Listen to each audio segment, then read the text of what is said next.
Hi Aquarius, this is Jov. Welcome pa sa ating channel. By the way, Aquarius, this is your timeless gabay tarot reading. Gamitin ang reading na ito bilang gabayin lamang. Tandaan, Aquarius, ito po ay general reading.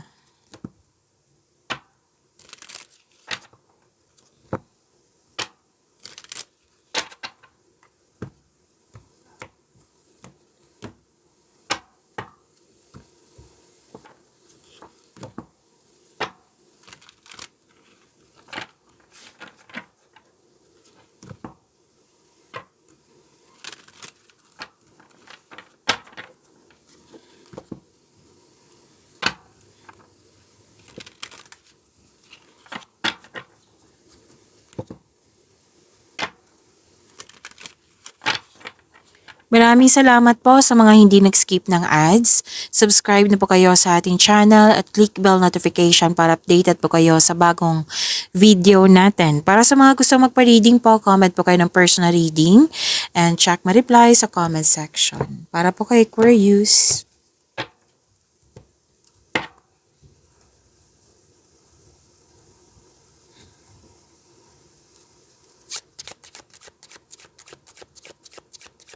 Mga parating po para kay Aquarius.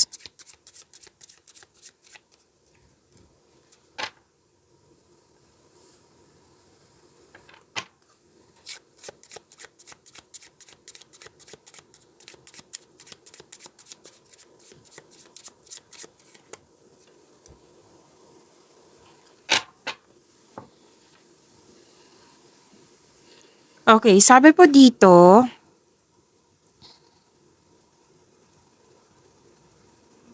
pwedeng may inalagaan ka or inalagaan mo yung sarili mo. Tapos may usapin dito tungkol sa medicine. Like for example, na sinabihan mo yung kapwa mo na to take care of herself or oo. Pwedeng babae to ha. Okay? Pwedeng lalaki din. Oo. Na sinabihan mo na mag-take ka ng vitamins. Yan. Mag-take ka ng gamot. Alagaan mo yung sarili mo. Pwede din ikaw po ito na inalagaan mo yung sarili mo na isip-isip mo na iniisip na ginawa rin na mag-take ng vitamins or any kind of medicine. Pwede din may nagbigay, kasi nakita ko dito na may nagpakonsulta. Nagbigay ng advice. Pwede ikaw yung nagbigay ng advice, pwede ikaw din yung humingi ng advice. And kailangan nito ng emotional or physical healing. Kailangan magkaroon ng healing, kailangan magkaroon ng recovery. Pwedeng emotional ha or physical, yan sinabi ko. Pwedeng may medical concerns na pinag-usapan. Okay? At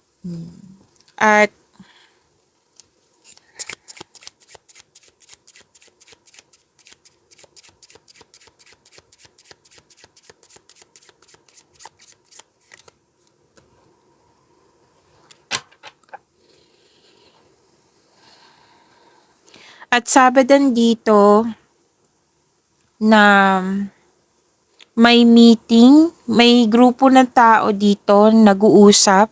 Pwedeng may meeting, company meeting, may mga importanteng ginagawa, magiging busy kayo. Basta may grupo ng tao dito nagkaroon ng teamwork. Pwedeng collaboration but most likely teamwork ito. Pwedeng may bisita or kayo ang bisita. Kasi nakikita ko dito, nag-welcome ng mga tao eh. Welcome ka dito, pumasok ka dito, yan. At pwedeng may bigla ang nabigla ka kasi may sorpresa. Yes. So this is strength. Nakikita ko dito yung strength mo, yung confidence mo, you have the power. Pwede din po na surprise ka kasi pwedeng leadership role na tinanggap mo or may inassign sa iyo na kailangan mong i-handle, kailangan mong gawin. Taking on new roles. Okay? Pwedeng responsibilidad ito. Aquarius.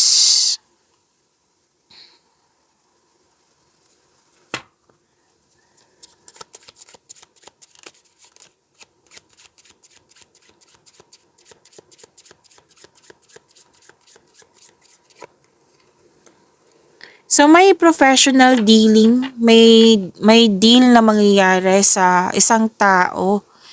May nakita nga ako dito, man in uniform. Pwede din na nasunod yung gusto mo, desisyon, ideas, or plano, your authority person. May ano dito, may nakita ko ditong ng man in uniform talaga na pwedeng ito yung nakadeal mo. Pwede din may yung man in uniform, sinabihan ka ng news, importanteng news.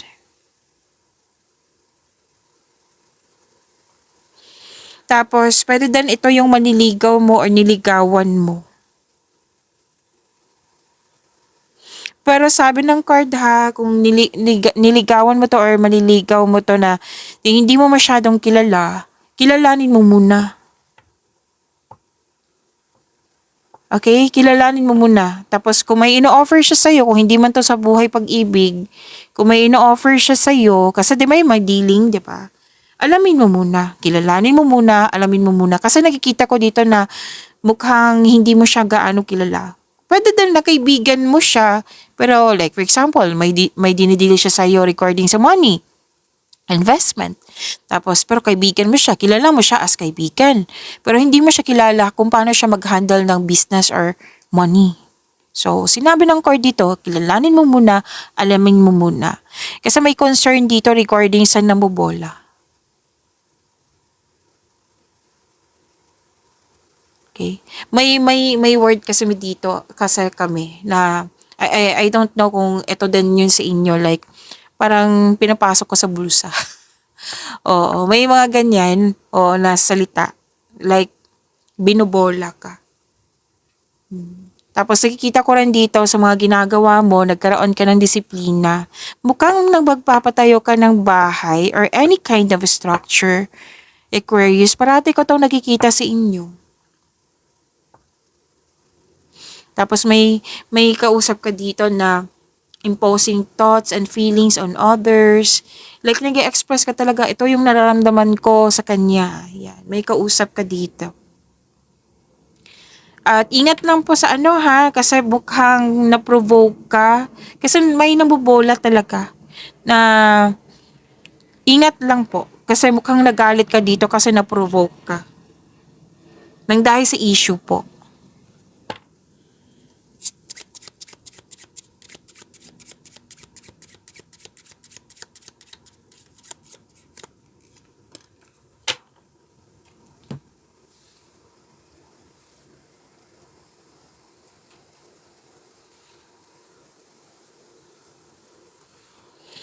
Okay.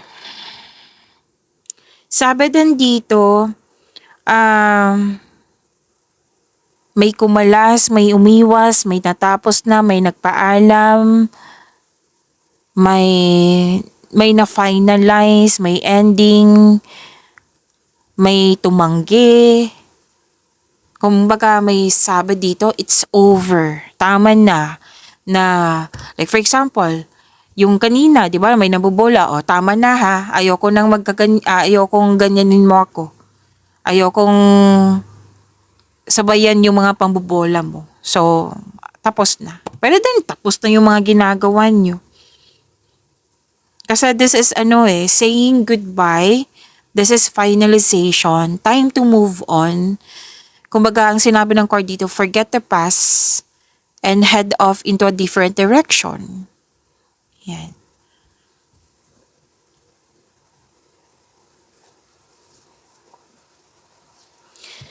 So, may usapin dito regarding sa cheating. Or loss of connection, or loss of things, or loss of opportunity. Ingatan din yung mga importanteng bagay ha, kasi bukang may na-misplace dito. Ingat talaga kayo sa taong maluloko. Paulit-ulit na sinasabi dito, 3 cards na po nagsabi. Tapos huwag kayo mag-spend time sa mga taong nag-drain yung energy mo.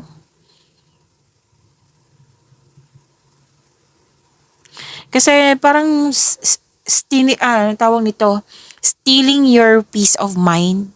So, kung ramdam mo na drain nyo yung energy mo, wag po kayo mag-spend sa kanya. Wag ko baga, put limitation, iwas muna kung pwede po, kung gusto nyo. Kasi may nakita kasi ako ditong hindi totoo sa iyo. Alam mo to, tanungin niyo po sa inyong intuition. Alam niyo to. I think alam niyo to. Tanungin niyo po ha, yung intuition niyo kung pwede po.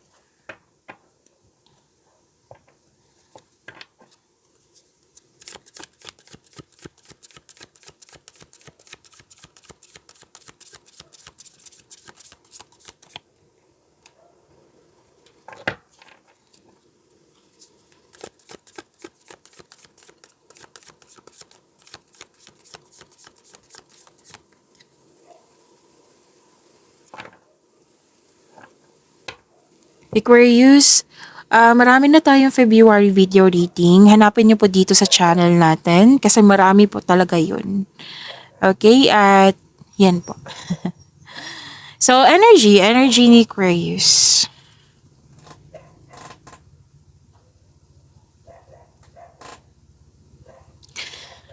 May natanggap kayong malaking blessings, at naging generous kayo. You're sharing resources. Hindi ka madamot, Aquarius. Tapos may nagbigay ng tulong sa'yo na mukhang ayaw mong tanggapin. Kasi feeling mo, obligado mo rin magbigay. Katulad mo, masaya ka mga magbigay ng tulong. Okay, so give back kung kaya mo, may sobra ka.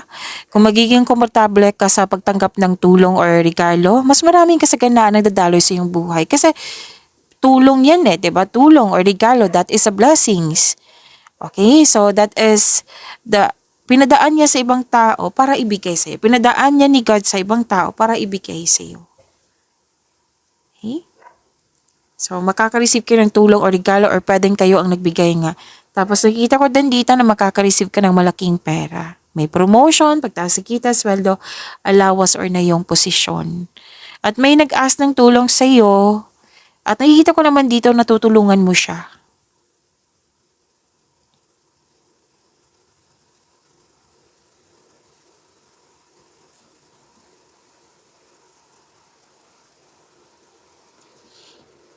Okay. So, pinoprotektahan mo yung sarili mo. Naging guarded ka, Gemini.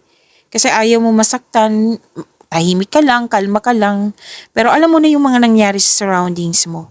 Pwedeng umiiwas ka sa mga toxicity ng mga taong hindi totoo sa'yo, which is lumabas din dito. Pwede din po, nagbabalanse ka sa choices ng buhay, nag-iisip ka muna bago magdesisyon para hindi maulit yung pagkakamali mo dati. Pero kung nahihirapan ka sa paggawa ng desisyon, consult. Yung sinabi kanina dito. Diba, na may kausap ka, consult or ask support. Pero the best way kung ikaw mismo yung nakikinig sa inyong intuition, sitwasyon din. So, gawa ka ng pagkilos, yung paggawa ng sarili mong pagkilos, kasi magbibigay yan ng kaginhawaan na yung hinahanap. So, only you know what is best for you.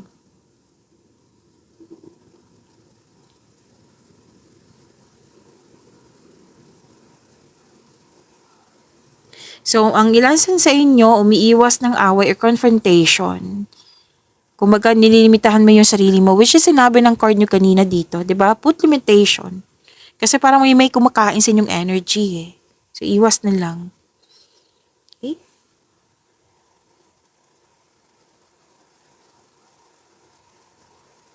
Don't hesitate too long ha, kasi gagawa ka ng mahalagang desisyon dito.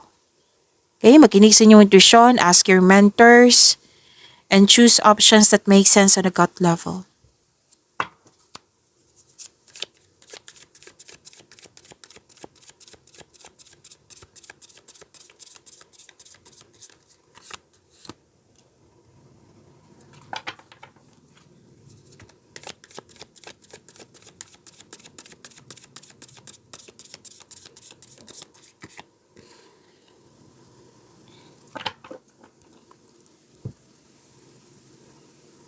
Sa career and money na tayo, Aquarius. Nakikita ko dito, mahigit pa sa success, which is victory. Claim nyo po. May natapos kayo, kumbaga wagi. Oo. So, you are very inspired in doing some action. You have personal power and Mas lumawak yung ambisyon mo sa buhay. Kung disbalanse noon, magiging balanse na ngayon. Kung hindi mo control noon, ngayon makakontrol na. Oo, kampante ka sa yung sitwasyon ngayon. Actually, mas naging strict ka dito. Parati ko itong nakikita sa inyo, Aquarius, lalo na sa inyong February video reading, na kinokontrol mo talaga yung situation dyan, like, hindi ka na magpapa-apekto, tinatapos mo yung mga gawain mo. Basta may pagbabago dyan na naging stricto ka na. Yung lagi kong gina-example sa inyo na, like for example, parati kayong late sa trabaho na 8 a.m., naging grace period or late nga. Ngayon, naging stricto ka na, gusto mo nang maging productive, like sisimulan mo sa time, 'di ba? Na papasok ka na sa trabaho na before 8 a.m., 30 minutes before 8 a.m. Kung kumbaga nakikita ko dito yung naging stricto ka, nagkaroon ng discipline. Marami akong kilala na Aquarius na very disiplinado, lalo na sa pera. So, makampante ka sa kung ano ang sitwasyon ka ngayon sa inyong career and money po.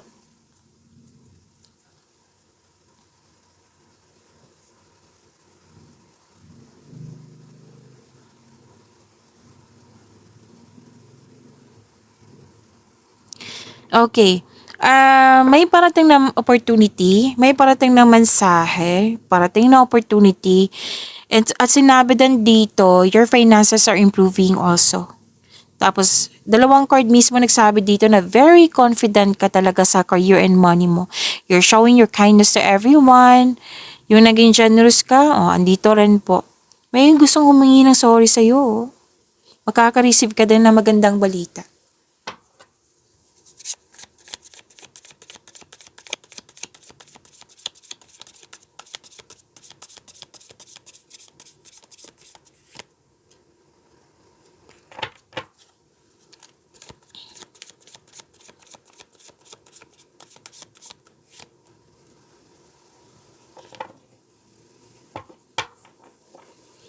Aquarius, huwag niyo kalimutan na mag-subscribe sa channel natin at click yung bell notification para updated ba kayo sa reading natin. Nasa love life na tayo, self-love, partnership, and romance.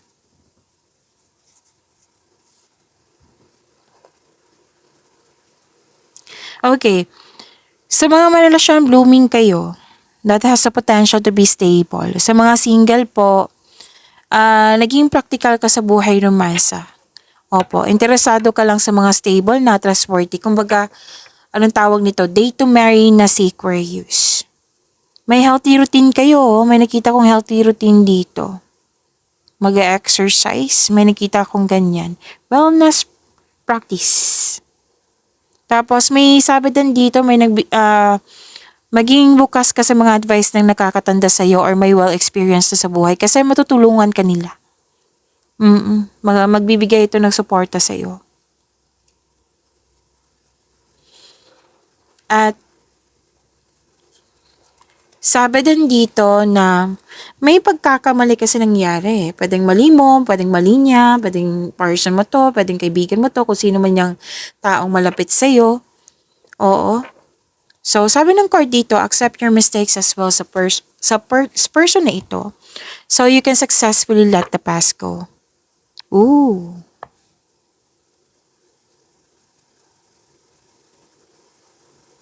Mukhang may babalik sa inyo. Di ba may magsasorry sa iyo na sabi ko kanina? Pwede din ibang tao to. Basta may gustong bumalik sa iyo na dating malapit sa iyo. Na dating malapit sa iyo na nagkaroon kayo ng loss of connection. At ngayon, gusto niyang bumalik para humingi ng tawad. So, second card na po nagsabi dito na may hingi ng tawad. It might be nagkaroon kayo ng loss of connection ng dahil sa time or sa money. Okay? So, seek forgiveness. Kung mangyayari na ito, kasi balak pa ito eh. So, seek forgiveness in order to move forward.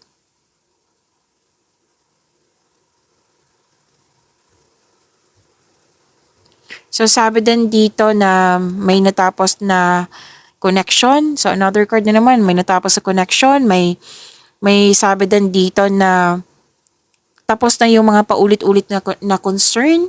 Yan. Ang ganda nito.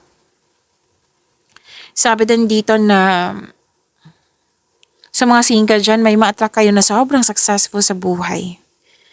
Masayahin at ready na sa seryosong relasyon, which is, yan yung hanap mo, di ba? Kanina, sabi. So, sa mga relasyon, love and happiness overflow. Sobrang satisfied mo at deserve nyo mag-relax at mag-enjoy or magbakasyon. Okay, so pagyamanin nyo po yung blessings sa binigay sa inyo. Aquarius, see you tomorrow. Maraming salamat.